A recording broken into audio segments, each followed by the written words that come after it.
Dear students, I am Ravi Kumar, PGT Commerce. Today we will discuss about the chapter NPO, Not for Profit Organization. It is very lengthy topic. So today we will cover the topic opening balance sheet and closing balance sheet. So students, in NPO question, generally we have to prepare receipt payment account, income expenditure account, and balance sheet. So generally which type of question come? Generally in exam a question come in which we have to prepare income expenditure account and balance sheet. But in balance sheet we have to calculate capital fund which is come out from the opening balance sheet. So before understanding how to prepare opening balance sheet and closing balance sheet, it is required by the students they know how to prepare income expenditure account from the receipt and payment account. So in this video I am explain in very shorts how to prepare receipt payment account, income expenditure account, and in detail we will solve a question in which we have to calculate opening balance sheet. Yeah, we have to prepare opening balance sheet and closing balance sheet. So that video is related to preparation of opening balance sheet and closing balance sheets. So uh, before starting that video, I am just explaining in very shorts meaning and other concept of that chapter. So what do you mean by NPO? Organizations which are formed not for earning profits but for a charitable or social purpose are called as not for profit organization. So it is separate legal entity and service motive for like welfare of the society, for providing service to its member. Main motive is to provide services. Form कितने type की हो सकती है? Charitable hospital हो सकता है, school हो सकता है, ट्रस्ट हो सकता है, कॉलेजेस हो सकते हैं, क्लब हो सकते हैं और लाइब्रेरीज हो सकती हैं. Accounts. Now the NPO are also required to prepare financial statement at the end of the each accounting period. They have to prepare their final account at the end of the accounting period, and the general principles of accounting are fully applicable in their preparation. So the final account of a not for profit organization consists of the following: receipt and payment account, income and expenditure account, and balance sheet. In class 11th we have prepared trading account, profit and loss account, and balance sheet. So it is just like that, but name is change. Receipt and payment account. So कैसे receipt and payment account बनाते हैं? Summary of cash book. It is just like a cash book. Receipt are recorded on debit side and payments are entered on the credit sides. ये सारे record सारे transaction को record करता है, चाहे वो रेवेन्यू नेचर के हों या कैपिटल नेचर के हों.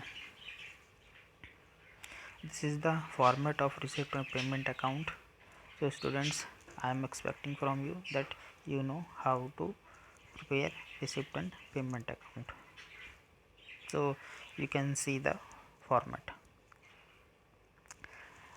वो डिटेल फॉर्मेट था और ये सिंपल फॉर्मेट है. लाइक कैश का balance, opening, cash and bank, उसके बाद रेवेन्यू रिसिप्ट, कैपिटल रिसिप्ट. क्योंकि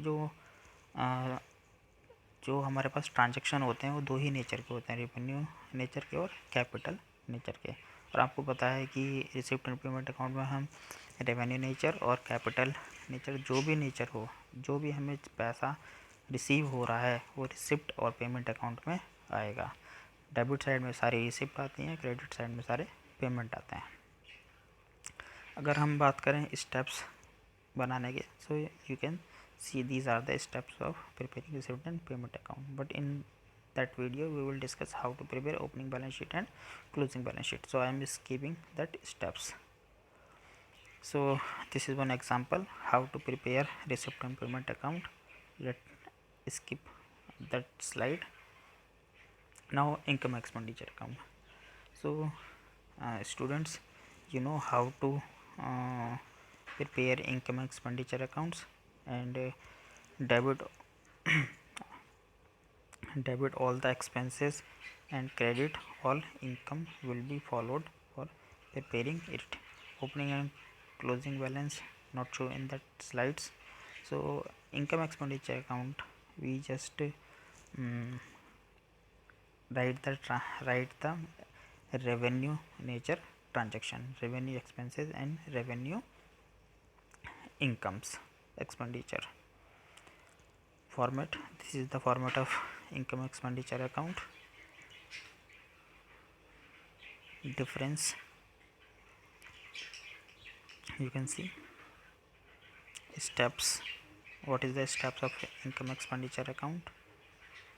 So students, in this topic we have to cover just opening balance sheet and closing balance sheet, but you know how to prepare income and expenditure account. So this is the first step. Opening balance of cash and bank is transferred to opening balance sheet, and closing balance of cash and bank are transferred to closing balance sheet. यानी जो हमारे पास opening balance होता है cash का, उसको transfer किया जाता है ओपनिंग बैलेंस शीट में, और जो क्लोजिंग बैलेंस होता है कैश का, उसको ट्रांसफ़र किया जाता है क्लोजिंग बैलेंस शीट में. Step 2. Item on the receipt side, receipt and payment account are give the component for income side for income and expenditure account. Step 3. Item on the payment side, receipt and payment account give the component for expenditure side for the income expenditure account.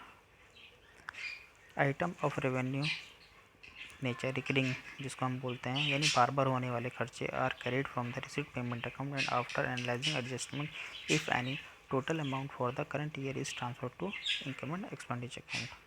Fifth step, item of capital nature are adjusted through balance sheet. Means जो capital nature के हैं उनको हम balance sheet में डालेंगे, जो हमारे revenue nature के हैं हम उनको इनकम एक्सपेंडिचर अकाउंट में डालेंगे. और कहाँ से डालेंगे? रिसिप्ट एंड पेमेंट अकाउंट से. Adjust of capital nature items are not to be considered while preparing income and expenditure account, which is already mentioned. Result. अब रिज़ल्ट क्या आएगा? अगर हमारे पास या तो सरप्लस बचेगा या डेफिसिट बचेगा. जैसे हम प्रॉफिट एंड लॉस अकाउंट बनाते थे, वहाँ पर नेट प्रॉफिट और नेट लॉस निकल के आता था. यहाँ पर अगर नेट प्रॉफिट आता है तो नेट प्रॉफिट को नाम दिया गया है सरप्लस का, और नेट लॉस का नाम दिया गया है डेफिसिट का. This is the example which is preparing income expenditure account for the year ended 31st December 2006 from receipt and payment account. So we will skip that. We will solve whole question. Balance sheet. अब बात करें हम balance sheet की. So you know very well what do mean by balance sheet. The preparation of trial balance the preparation of their balance sheet is on the same pattern as that of the business entities. तो balance sheet वैसे ही बनाई जाती है जैसे हमारी business entities की बनाई जाती थी. It show assets and liability at the end of the year. Assets are shown on the right hand side and the liability on the left hand side. However, there will be a capital fund, general fund in place of the capital. तो वहाँ जब हमारे पास balance sheet हुआ करती थी class 11th में, जो हमने कंपनी की बैलेंस शीट बनाई थी, वहाँ पर हम capital plus net profit minus drawing करते थे. तो वहाँ पर कैपिटल की जगह हम क्या यूज़ करेंगे? कैपिटल फंड या जनरल फंड. उसमें ऐड क्या करेंगे? सरप्लस. अगर डेफिसिट होता है उसको माइनस कर देंगे. Following procedure is adopted to prepare the balance sheet. Take the capital fund as per the opening balance sheet and surplus, deduct deficit as per the income and expenditure account, further add legacy, life member fees and endowment fund and received during the year. So students, here there is two things. Capital fund, what do you mean by capital fund? So NPO में हमें दो balance sheet बनानी पड़ती है, एक opening balance sheet और एक closing balance sheet. अगर क्वेश्चन में हमें कैपिटल फंड अपने आप निकाल के दे रखा है तो we don't need to prepare the opening balance sheet. So generally balance sheet, opening balance sheet हमें तभी बनानी पड़ती है जब हमें कैपिटल फंड ना दे रखा हो, और उसके बाद हमें और जो लाइबिलिटीज़ हैं उनको क्या करना पड़ेगा, लाइबिलिटी साइड में लिखना पड़ेगा, और जो एक्सपेंस जो हमें एसेट दे रखी है उनको एसेट साइड में लिखेंगे। लाइक लेगेसी है, लाइफ मेंबर फीस है, एंडोमेंट फंड है, ये सारे के सारे आइटम बैलेंस शीट में जाते हैं, आपको ऑलरेडी मालूम है। Take all the fixed assets not sold, destroyed, add additional made during the year, less depreciation for assets used during the year.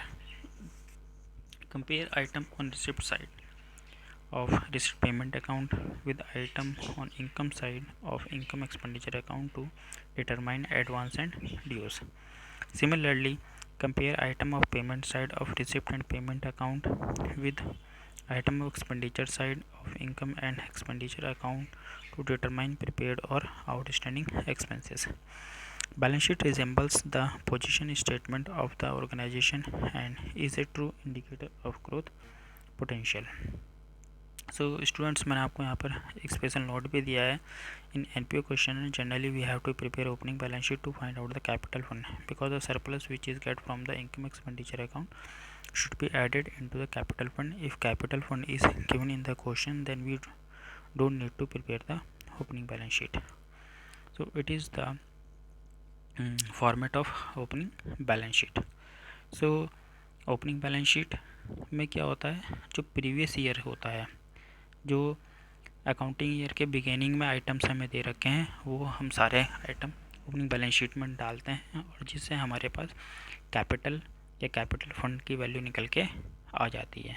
तो यहाँ पर हम ओपनिंग एसेट साइड की अगर बात करें तो ओपनिंग बैलेंस ऑफ कैश, जो कि कहाँ गिवन होगा, रिसिप्ट एंड पेमेंट अकाउंट में। Outstanding subscription for the previous year, यानी प्रीवियस ईयर का कोई आउटस्टैंडिंग है वो डाल देंगे। Outstanding income from the previous year, तो आप यहाँ देख रहे हैं प्रीवियस ईयर जो सारे के सारे आइटम हैं वो ओपनिंग बैलेंस शीट में आ रहे हैं। Assets of previous year, prepaid expense of previous year. अगर हम लाइबिलिटी की बात करें तो outstanding liabilities of previous year, advance subscription related for previous year, advance income received for previous year. तो ये कुछ आइटम हैं जो लाइबिलिटी साइड में आएंगे ओपनिंग बैलेंस शीट के। जब ओपनिंग बैलेंस शीट बनाने के बाद हमें कैपिटल फंड निकल के आ जाएगा तो हम इस कैपिटल फंड को ट्रांसफ़र कहाँ करेंगे, क्लोजिंग बैलेंस शीट में। So and this is the format of closing balance sheet. Closing balance sheet is prepare at the end of the year after preparing income and expenditure account, it may be shows as. तो देखिए student, liability side की अगर हम बात कर लें तो ये जो सबसे ऊपर दे रखा है हमें कैपिटल फंड, इसको ही कैलकुलेट, इसकी वैल्यू को निकालने के लिए ही हमने क्या बनाई है, ओपनिंग बैलेंस शीट बनाई है। अगर क्वेश्चन में निकाल के दे रखी है we don't need to prepare opening balance sheet. इसमें हमने ऐड किया सरप्लस, जो कहाँ से आया है, इनकम एक्सपेंडिचर अकाउंट से। अगर लॉस है या डेफिसिट आया तो उसको हम माइनस कर देंगे। ऐड लाइफ मेंबर फीस, जो लाइफ मेंबर फीस है इट इज़ कैपिटल नेचर की है, तो ये हमारी लाइबिलिटी है, इसको हम यहाँ पर डाल देंगे। इसके बाद फीस है, लेगेसी है, एंडोमेंट फंड है, income in advance, specific donation, outstanding expenses, income in advance या स्पेसिफिक फंड। तो ये सारे आइटम कहाँ जाएंगे, क्लोजिंग बैलेंस शीट में जाएंगे। क्लोजिंग बैलेंस ऑफ कैश यहाँ पर आ जाएगा, रिसिप्ट पेमेंट अकाउंट से उसको उठा लेंगे। क्लोजिंग बैलेंस बैंक है, और जितनी भी एसेट्स हैं जो कि eight the end of the year बच रही हैं वो सारी की सारी हम किस में दिखाएंगे, क्लोजिंग बैलेंस शीट में दिखाएंगे। एक ये क्वेश्चन है, जनरली क्वेश्चन इसी तरीके से पूछा जाता है कि एक हमें रिसिप्ट पेमेंट अकाउंट दिया होगा, इससे हमें इनकम एक्सपेंडिचर अकाउंट और बैलेंस शीट बनानी है for the year ended 31st December 2005 और 31st December 2006. तो here there is a concept previous year and current year.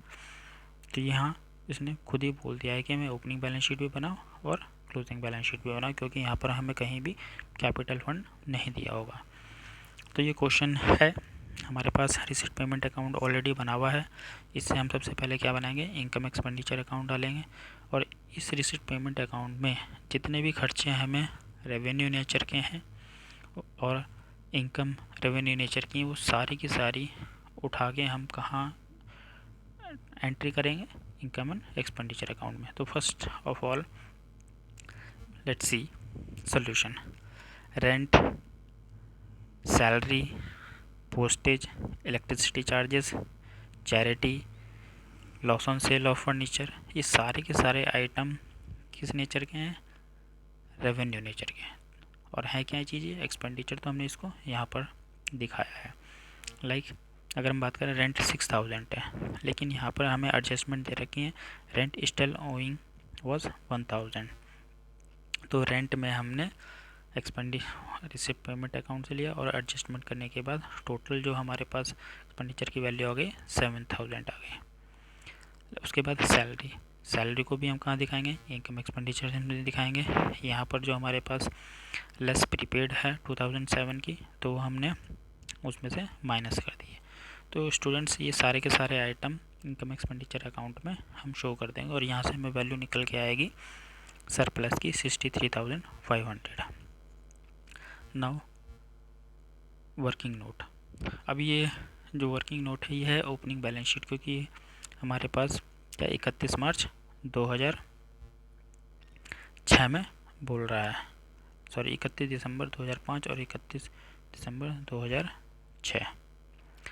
तो यहाँ पर आप देखेंगे हमारे पास जो बैलेंस शीट है, इस बैलेंस शीट में एक ये हमारी हो गई क्लोजिंग बैलेंस शीट, और ये जो कैपिटल फंड की वैल्यू आई है 1,92,000, ये हमारी ओपनिंग बैलेंस शीट से निकल के आई है। तो यहाँ पर कैश इन हैंड 14,000, ये देखिए ओपनिंग बैलेंस जो रिसिप्ट पेमेंट अकाउंट में था, ये हमने वैल्यू उसको यहाँ से ले ली, और जो जितने भी प्रीवियस ईयर के आइटम हैं वो सारे के सारे हम कहाँ दिखाएंगे, ओपनिंग बैलेंस शीट में दिखाएंगे। Cash in hand 14,000, cash in bank 16,000, subscription 5,000, यानी कौन सा सब्सक्रिप्शन है, प्रीवियस ईयर का, जो यहाँ पर हमें दे रखा है सब्सक्रिप्शन वाले कॉलम में। 2005 का कितना है, 5000। तो ये हमने कहाँ दिखा दिया, बैलेंस शीट में दिखा दिया। इसके बाद फर्नीचर 3,400 और इन्वेस्टमेंट 1,10,000। तो यहाँ पर हम देख लेंगे investment sold valued 80,000 rupees, 30,000 investment पर स्टिल इन हैंड। तो इन्वेस्टमेंट सोल्ड हमने 80,000 के कर दिए हैं और आज की डेट में हमारे पास 30,000 के इन्वेस्टमेंट ऑलरेडी पड़े हुए हैं। इसके बाद हमारे पास जो फर्नीचर की वैल्यू थी, sale of furniture book value 3,400, book value कितनी की थी, ये हमारे पास 3,200। तो जो हमारे पास फर्नीचर है वो हमारे पास 3400 रुपये का यहाँ पर दे रखा है। तो इस तरीके से हमारे पास ओपनिंग बैलेंस शीट बना के कैपिटल फंड की वैल्यू निकल के आ गई। अब हम क्लोजिंग बैलेंस शीट में कैपिटल फंड जो हमारा ओपनिंग बैलेंस शीट से आया है वहाँ से ये वैल्यू को पुट करेंगे, सरप्लस इसमें इनकम एक्सपेंडिचर अकाउंट से जो लिया है वो ऐड कर देंगे, और जो आउटस्टैंडिंग रेंट है फॉर करंट ईयर वो ऐड करेंगे। सब्सक्रिप्शन जो मिला है 2007 का यहाँ पर जो हमें दे रखा है 2007 का, वो लायबिलिटी एडवांस मिल गया है, तो उसको हम यहाँ पर शो कर देंगे। और जो भी हमारे पास एसेट्स बची हैं लास्ट में, उसको हम कहाँ दिखाएंगे, लास्ट में दिखा देंगे। Furniture, books, defence bond, investment, accrued interest and prepaid salary. So student, by that illustration you can see how we have prepared opening balance sheet and closing balance sheet, income expenditure account. So this type of question comes in exam, in which we have to prepare income expenditure account, opening balance sheet or closing balance sheet. So hope you will understand that concept. Thank you.